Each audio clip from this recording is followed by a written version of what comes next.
చెప్పొద్దని. ఏం చెప్పమంటావయ్యా? నేను ఒక రైతుని. భూమాత కరుణించింది, ప్రకృతి సహకరించింది, పంటలు బాగా పండాయి. ఈ పంట అమ్మితే పంట కోసం తెచ్చిన అప్పులన్నీ తీరిపోతాయి అనుకున్నా.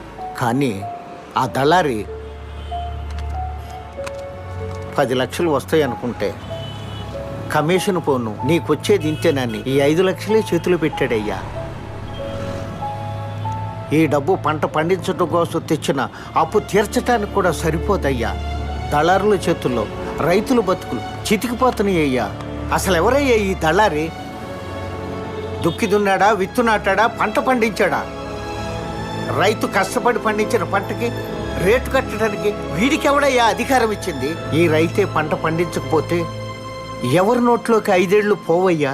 ఎన్ని ప్రభుత్వాలు మారినా దేశానికి అన్నం పెట్టే రైతు గురించి ఏ ప్రభుత్వం ఆలోచించట్లేదు. మా బ్రతుకులు మారటం లేదు.